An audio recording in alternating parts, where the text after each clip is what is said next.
I approached my mother-in-law, Margaret, and said, "Could you please help me with this?" But there was no response. I wondered if she didn't hear me, so I repeated it loudly, but still got no reply. Unbelievably, for the next 2 years, my mother-in-law continued to ignore me. No matter how much you dislike someone, is it even possible to go for 2 whole years without saying a single word? On one such day, as I glanced at the trash disposal area, I noticed various things from my room that had been thrown away. "Did you throw away my belongings?" I asked my mother-in-law. "Yes, that's right. You're no longer worth living here. Useless middle-aged nuisances like you are just wastes of space." Having been told that, I had reached my breaking point. If that's the case, then I might as well leave. In silence, I gathered my essentials. I'm Emily, living with my husband in the outskirts of New York. I'll be turning 35 this year. My husband, Andrew, is younger at 30. I met Andrew through a friend's introduction. Because I had been focused on work and remained single for a long time, my friend took pity on me and brought us together. At first, I was completely uninterested in Andrew, despite my friend's kindness. I maintained a distant attitude towards Andrew, who occasionally reached out after the introduction. However, one day, I made a significant mistake at work and was feeling incredibly down. On that night, unable to sleep and lost in thought, I coincidentally received a message from Andrew. Andrew expressed genuine concern for my unenergetic response and asked the reason. I explained about how I made a significant error at work and felt despondent. Surprisingly, even though it was well past 1 a.m., Andrew exclaimed, "I'm coming over right now." Despite not being familiar with the area, he rode his scooter for an hour to reach my home. The following day was a weekday, and Andrew had work as well. I apologized for him coming over at such an hour. However, Andrew responded, "But did it make you feel a bit better?" Showing his innocent smile to me. Upon reflection, I realized that Andrew's actions had distracted me from my failure. When I thought about it, making a mistake didn't mean my life was over. I managed to lift myself up, encouraging myself that way. Andrew was genuinely delighted in seeing me in higher spirits and said, "Well then, make sure to get some rest and be ready for tomorrow." With those words, he hopped back on his scooter and headed home. From this incident, Andrew had completely touched my heart. Since then, I started initiating contact with Andrew more often, and after 6 months, we officially started dating. Despite the fact that he was younger, Andrew was incredibly kind and had a masculine side to him. When I was 28 years old, Andrew proposed to me, and we decided to get married. At that time, I was living in a rented apartment, so Andrew moved in there with me, marking the beginning of our married life together. Andrew and I lived harmoniously, and there were no issues between us. We often went out together and were seen together. So, we often heard comments like, "You two are really close," from our neighbor. After 4 years of marriage, we decided to move into a single-family home. Life in the apartment had been fine, but as our belongings increased and the space became cramped, we felt it was time for a change. The next 2 years went by without any major issues. We had fully settled into our new environment and were enjoying a comfortable life, until one night, we received a phone call that Andrew's father had collapsed. Andrew and I hurried to the hospital, but unfortunately, we didn't make it in time, and his father passed away. While the loss of Andrew's father was undoubtedly sorrowful, there was one lingering issue: Andrew's mother. Until then, I had tried to avoid interacting with Andrew's family as much as possible. Whenever it was unavoidable, Andrew's father would step in and treat me kindly while his mother was cold towards me. In a sense, Andrew's father had always been considerate of me. With his passing, the question of how to navigate my relationship with my mother-in-law became a concern. When we rushed to the hospital, she clung to Andrew in tears, but completely ignored me. Even during the funeral, whenever I tried to help with something, she would snatch the task away and ask relatives, "I'm sorry, could you please help me with this?" I spent the entire time feeling awkward and idle. Sometime soon, Andrew began to express, "We need to keep an eye on Mom's well-being from now on. I'm worried about her living alone." I felt quite anxious about this. I had been hoping that Andrew wouldn't bring up that topic. But inevitably, that moment arrived. One day, my mother-in-law tripped at home and hurt her back, requiring a hospital visit. While the injury wasn't severe, this incident had made Andrew's decision. "I'm worried about Mom being alone. Maybe we should consider living together," he suggested to me on that day. I had hoped that it wouldn't come to this. The idea of living in the same house with my mother-in-law is something I don't want to imagine. However, I don't have any other reasons to decline living together. Despite my hopelessness, my mother-in-law was gleeful. "I'm just so happy that I get to live with you, Andrew," she said, all hyped up. The underlying reason for my mother-in-law's dislike towards me is because of Andrew. Andrew was an only child, and his mother showered him with excessive affection while raising him. As a result, she always treated women who got close to Andrew with a harsh attitude, and this is why Andrew struggled to get married for a long time. When I first went to meet my in-laws, my father-in-law warmly welcomed me, but my mother-in-law immediately said, "Well then, aren't you going to make some tea for us?" She knew what she was doing. As a first-time visitor to their home, it was impossible for me to prepare anything. I had no idea where the teapot, tea, or teacups were even located. Where is the tea located?" I timidly asked. "You can't even make a simple cup of tea? You're trying to become our daughter-in-law even though you can't do something so basic?" My mother-in-law scolded me. At that time, I fortunately had someone who defended me. "Mom, don't say rude things. Emily is visiting our home for the first time, so of course she wouldn't know where things are." My father-in-law stood up against her. My mother-in-law clearly wore a displeased expression, and she retreated to her room, not returning until I left. Furthermore, Andrew and I mentioned that we didn't plan to have a wedding ceremony when registering our marriage. "A bride of your age who's too embarrassed to have a wedding? I'm disappointed. Poor Andrew ended up with quite the unfortunate woman," she exclaimed. Of course, my father-in-law would always step in to help during those moments, and that's how we've managed to navigate through such situations until now.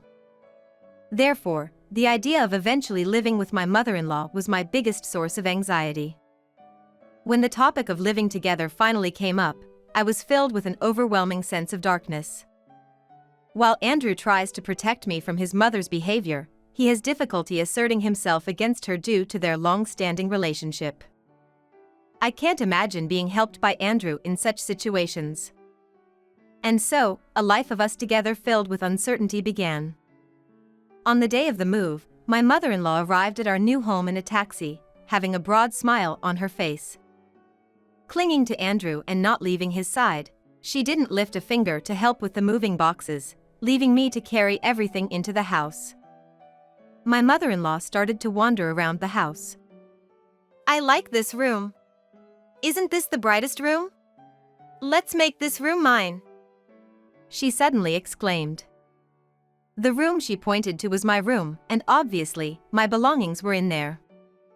"Margaret, unfortunately that's my room," I said. In that moment, she glared at me with an intense expression. "What? Why are you using such a nice room?" she shouted in a loud voice. "It's only natural to give the best room in the house to the mother-in-law, isn't it? People should live according to their status. You, on the other hand, would be better off in a storage room in the back." My mother-in-law continued to rant and rave. Andrew then stepped in, saying, "Come on, Mom. I'll give you my room. My room gets plenty of sunlight too." Hearing this, my mother-in-law quickly transformed her expression into a smile.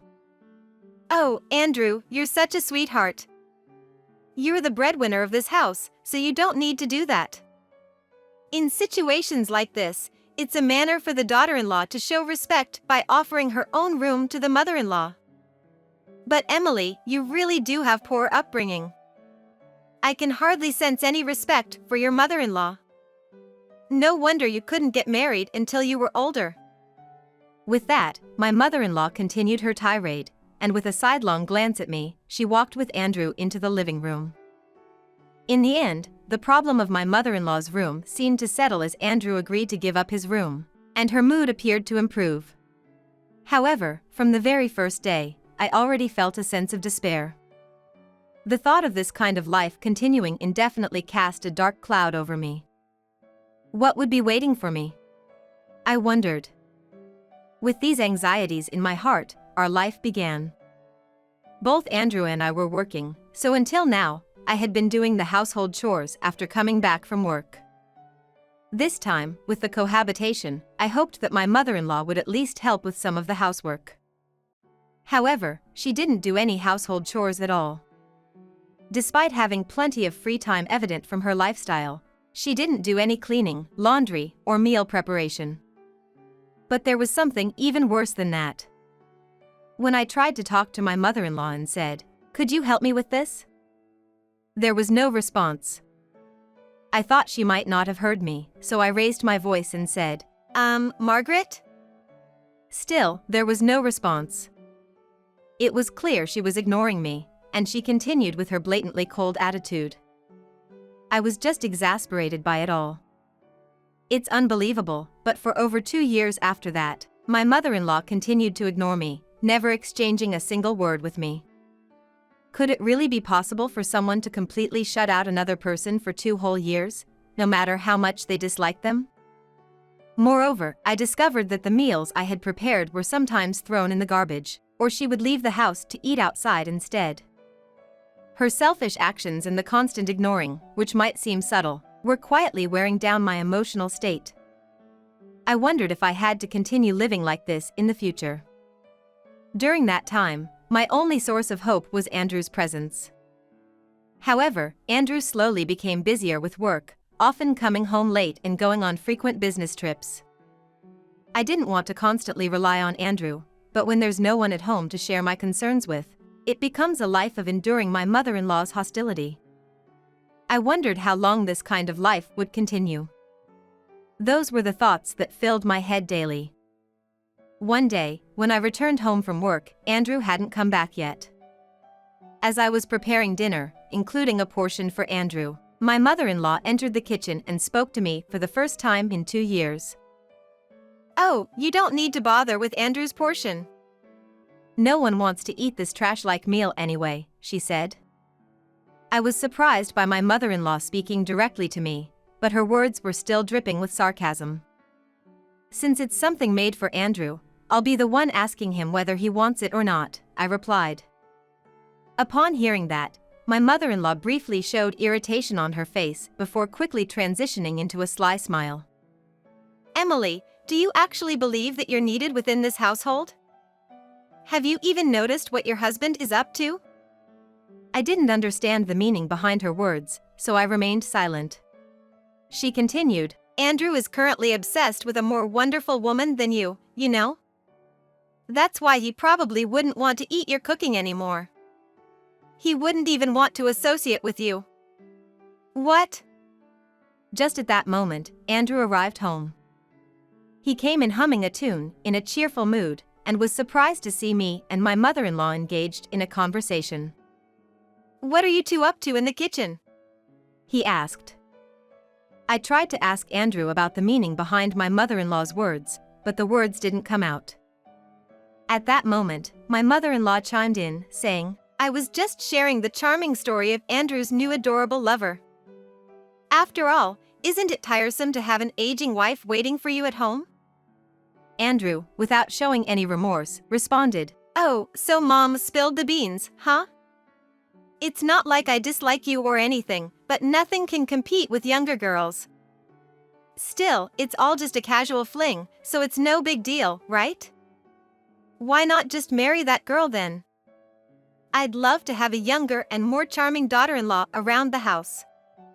The 3 of us can start a new life together." I'd love to have grandchildren too, my mother-in-law added. Grandchildren, huh? I wouldn't mind giving you some grandchildren. That might not be a bad idea, Andrew responded with a grin, and they both disappeared into the living room, laughing. Left behind, I was left bewildered, unable to move for a while, not understanding what had just happened. Little did I know, I would be confronted with something even more unbelievable the next day.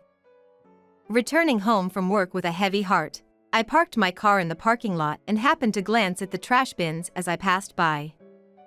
There, I saw a pile of familiar items. I quickly recognized without a doubt that those were my belongings. They had been thrown away. Hurrying inside, I went to my room, only to find it completely empty. My mother-in-law smirked and said, "Oh, you're back? You don't even need to bother coming back anymore." Her words dripped with maliciousness as she laughed. "Is it you who threw away my things?" I asked. "Of course I did. I even got someone to help me toss everything into the trash. You're worthless here, so just leave already. Andrew has found a new wife, and from now on, the three of us, Andrew, that girl, and I, are going to live here. Useless women like you are just a waste of space," she replied with a wicked grin. After being told those words, I had reached my breaking point. If that's how it is, then why not just leave? Silently, I gathered my essential belongings. And then, I placed a divorce form with only my section filled out on the table. Even though the decision to divorce was made, I wanted to have a sincere conversation with Andrew about it. However, it seemed like there was no longer any need for that. Seeing the divorce form, my mother-in-law looked pleased and said, "I should have kicked you out sooner. You better enjoy your meager life as a single woman." I left the house without saying a word. My mother-in-law was gleefully laughing, but she had no idea what would happen once I was gone. I knew her laughter was only temporary. For now, I booked a room at a business hotel near the station.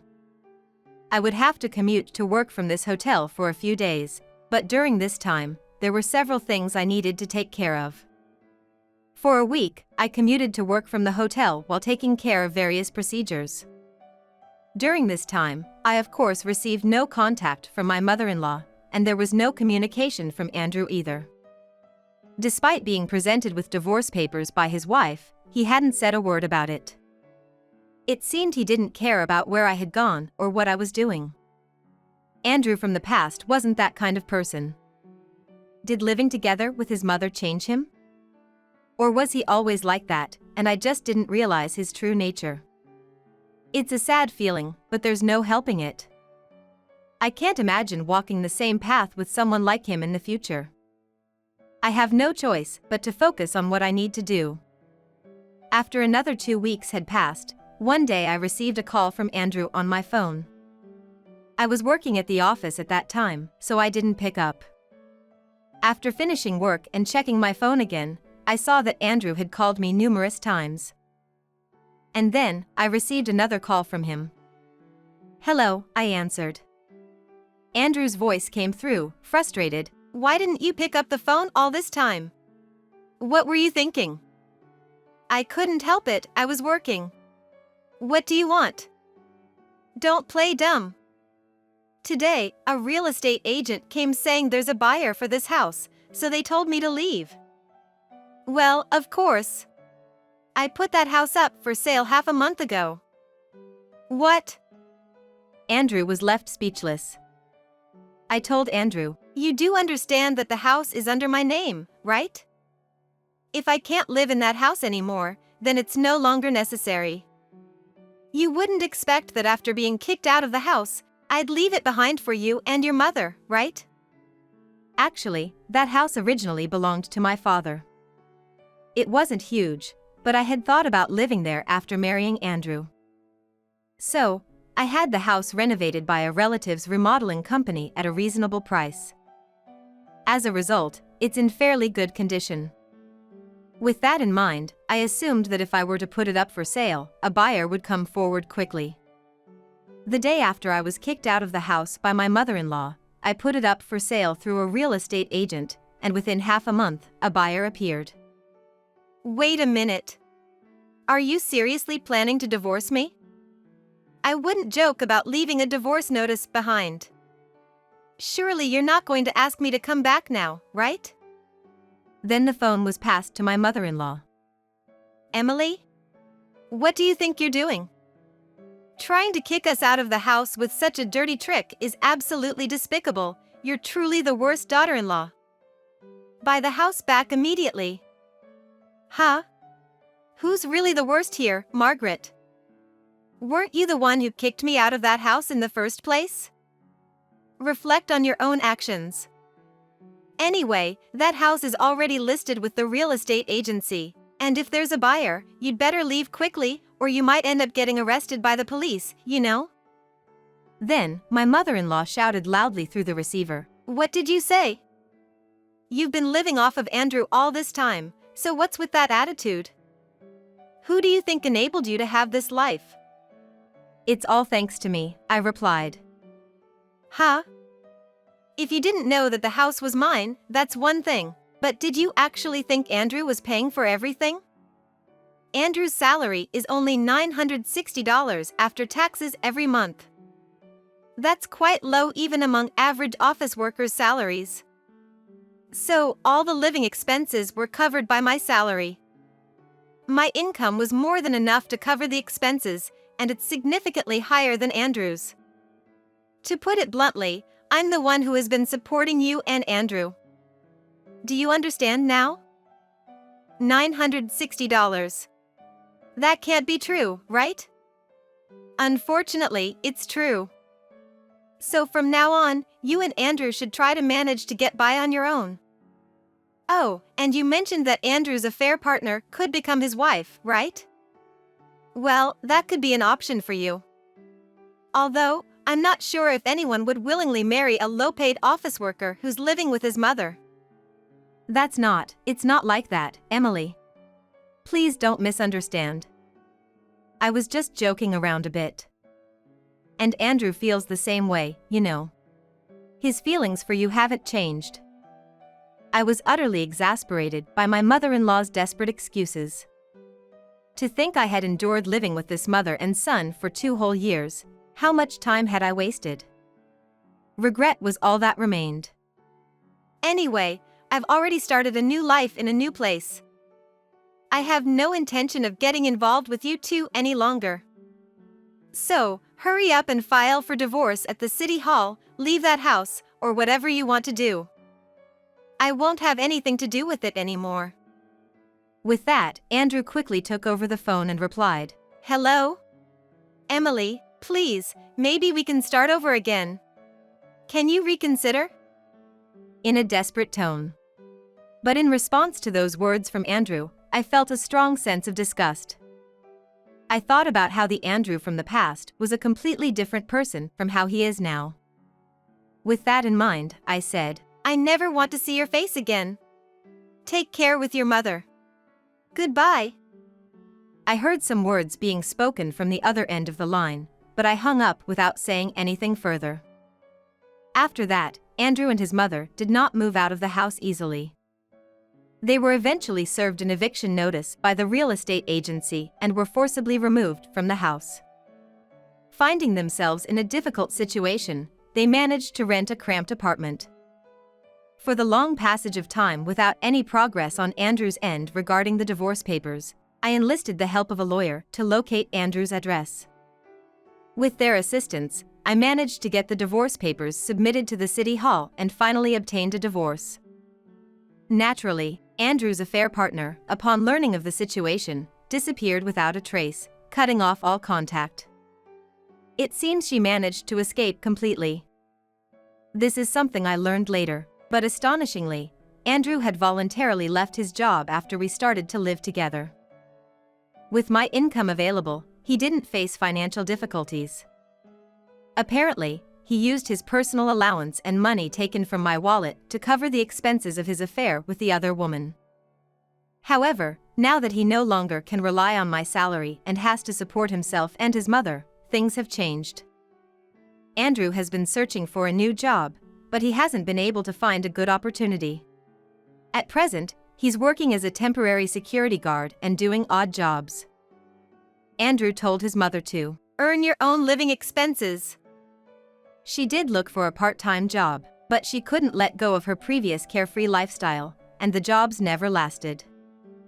As a result, Andrew and his mother found themselves engaging in daily shouting matches and living in poverty.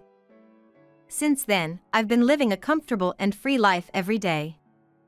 Work is going well, and above all, having time alone at home brings me genuine joy. When I think back to those 2 years of living with my mother-in-law, I realize how happy I am now. I don't know if I'll ever get married again, but I'm okay with remaining single for the rest of my life. However, if a person comes into my life with whom I can share my life again, I would approach things more cautiously. If there's something I can't accept, I would be determined to have an open conversation about it. For now, I want to enjoy this life at my own pace and savor each moment while living it to the fullest.